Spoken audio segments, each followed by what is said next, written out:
बिस्मिल्लाहिर्रहमानिर्रहीम। अस्सलाम वालेकुम व्यूवर्स, मैं वेलकम करती हूँ आपका अपने यूट्यूब चैनल ड्रेसिंग मेनिया पर। अपने पिछली वीडियो में मैंने आपसे इस कुर्ती की कटिंग ब्रांडेड स्टाइल में करके दिखाई थी। आज मैं इसका नेकलाइन ऐसे तैयार करूँगी कि वो भी आपको थोड़ा सा डिफरेंट लगेगा।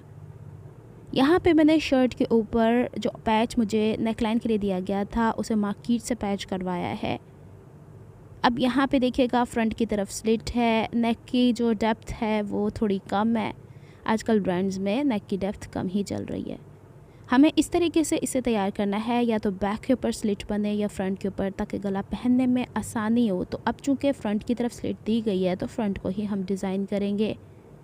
गले की चौड़ाई नाप रही हूँ तो 8 इंच आ रही है। इट मीन्स कि अगर गले की डेप्थ मेरे पास यहाँ पे 2 इंच भी है, जो कि बाद में 1.5 इंच रह जाएगी शोल्डर की सिलाई के बाद, तो चौड़ाई के हिसाब से तो पहनने लायक है। लेकिन इसे मज़ीद और बेहतर बनाने के लिए हम फ्रंट स्लिट के ऊपर काम करने वाले हैं।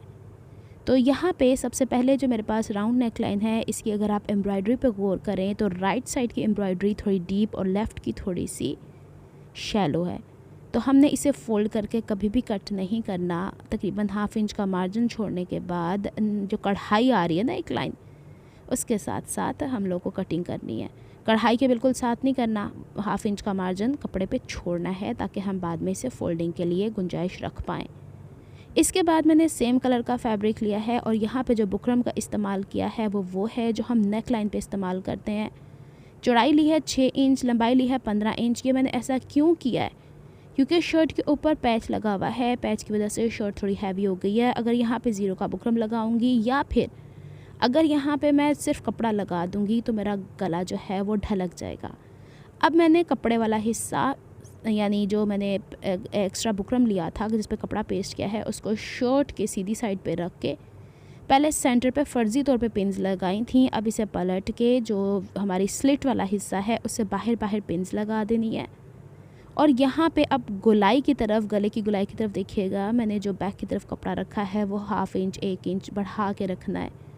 अब जो मेरे पास बीच में ये स्लिट है, इसकी कढ़ाई के साथ साथ मैंने सिलाई लगानी है। कोनों का ख़ास ख्याल रखना है, नीडल अंदर की तरफ रख के वहीं पे पक्का करना है। अब जो नीचे वाले जो हिस्सा था ना हमारा, जितनी चौड़ी स्लिट है उसके ऊपर सिलाई मत लगाएगा। पिन्स यहाँ से निकाल लेनी है और फिर इसे आयरन करना है ताकि सिलाइयाँ बैठ जाएं, क्योंकि इस दफ़ा ऑर्गेन्जा भी कपड़े के बीच में है। अब इसको हम यूँ पलट लेते हैं और यहाँ पे ज़रा मैं आयरन करने के बाद आपको दिखा दूँ कि पहले हमें ये देखना है कि कढ़ाई की ये लाइन, बाउंड्री लाइन है, ये कहीं बीच में तो नहीं सिल गई। बाज़ात होता है कि सिल जाती है। इसके बाद हम लोगों को यूं ही दूसरी तरफ पलटना है और स्लिट के बीच बीच में इस तरीके से बीच में कटिंग करनी है। अगर इस तरीके से आप नहीं कर सकते तो निशान लगा लीजिएगा, 1/2 इंच ऊपर छोड़ देना है।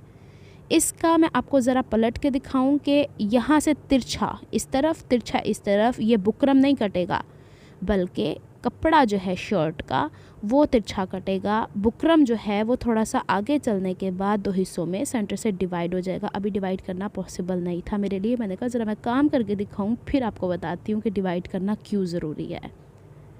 चलें जी, इसको यूँ पलट देते हैं।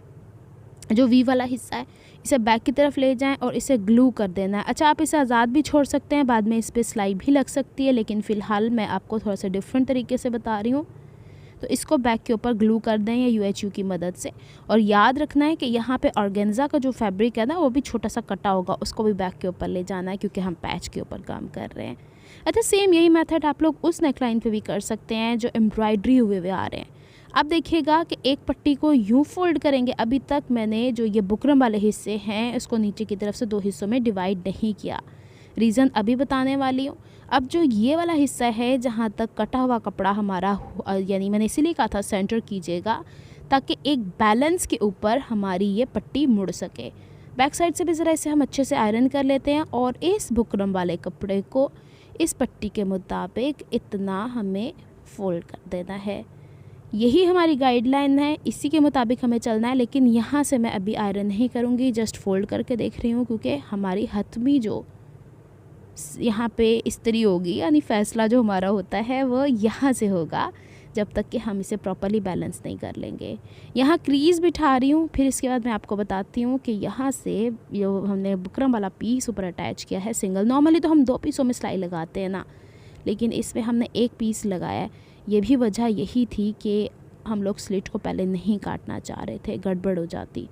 अब यहाँ देखिएगा इसको पलटने में दुश्वारी हो रही है, तो ये वाला बुकरम हम लोगों ने ऊपर तक यहाँ 2 हिस्सों में डिवाइड कर देना है। आप पहले भी कर सकते थे, लेकिन पहले वो जो होता है ना थोड़ा सा घूम जाता है, इस वजह से मैंने इस पॉइंट पे आके से इस तरह फ़ोल्ड किया है और इसे अब आप बैक की तरफ ले जाइएगा।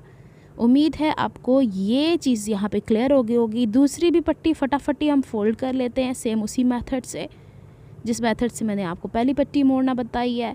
पहले हमने इसे इस तरीके से फ़ोल्ड किया, फिर कपड़े को अगर आपको यूँ मुनासिब लगता है तो यूँ फ़ोल्ड कर लें, यूँ मुनासिब लगता है तो यूँ फ़ोल्ड कर लें।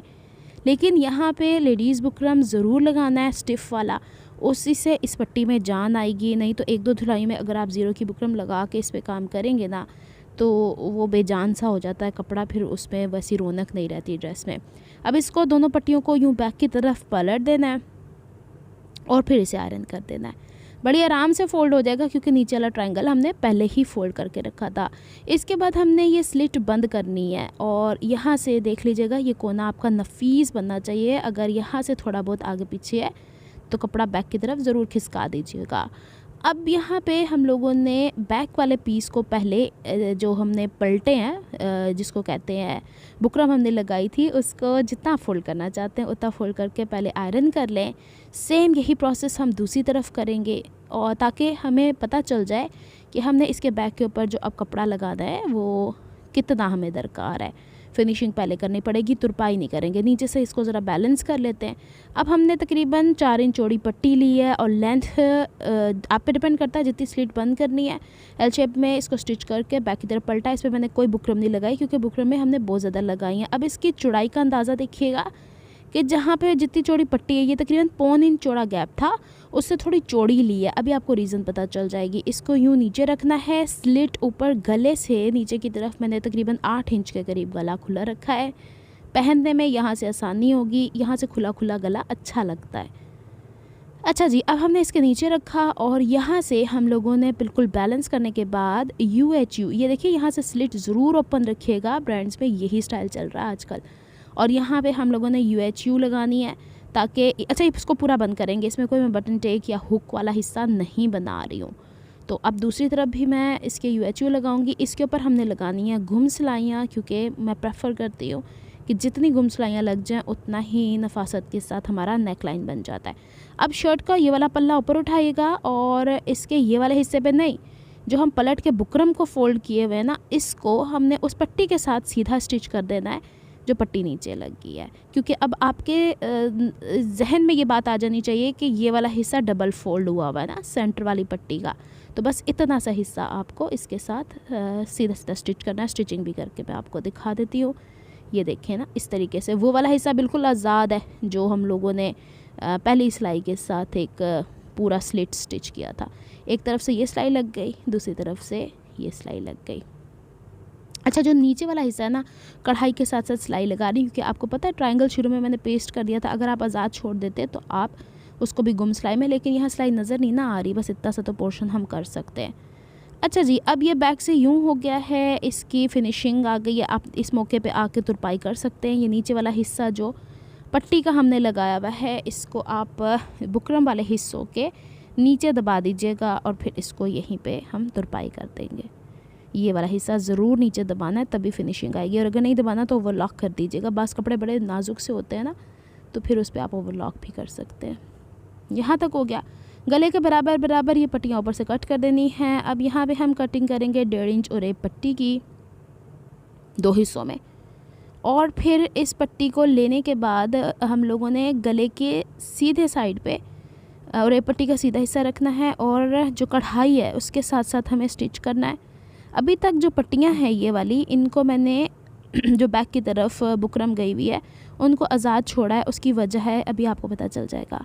कढ़ाई जो थी ना, वो हमारी जो हमारी बीच में बूट पाइपिंग आई है उससे बाहर बाहर थी यहाँ तक। अगर मैं फ़र्ज़ी तौर पे सिलाई लगा देती तो ख़राब हो सकती थी। तो इसको अब पहले मैंने एक तरफ स्टिच किया है और फिर इसको खोलने के बाद पलट लिया है और फिर जो नीचे ये वाला बुकरम है ना, इसके ऊपर सिलाई लगा दी है ताकि एक सीक्वेंस बरकरार रहे।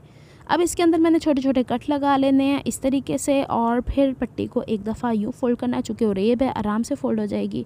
और फिर मज़ीद एक दफ़ा और फ़ोल्ड करने के बाद जिस तरीके से इसके ऊपर मैंने क्यों वो बुकरम नहीं इस्तेमाल की, क्योंकि एक तो ये स्टिफ़ है, दूसरा शोल्डर से कवर हो गई, तीसरा जो हमने सेंटर में बूट पाइपिंग में हार्ड वाली बुकरम इस्तेमाल किया ना, इसने इसको कवर कर दिया। सारी चीज़ें यूँ फोल्ड करने के बाद इसकी मैं बैक की तरफ तुरपाई कर लूँगी और इसकी फिनिश लुक दिखा दूँगी। जो थोड़ी बहुत कसर रह जाएगी ना एम्ब्रॉयडरी वाली, क्योंकि आपको पता है एम्ब्रॉयडरी वाला हिस्सा गुलाई में निकालना थोड़ा सा टफ़ हो जाता है, तो अब इसको मैं यूँ रख के और ये कोने वाला हिस्सा भी अंदर की तरफ दबा के तुरपाई कंप्लीट करके आपको दिखाती हूँ। अगर आपको मेरी एफर्ट्स पसंद आती हैं तो please like my videos, subscribe to my channel, hit on the notification bell for more updates.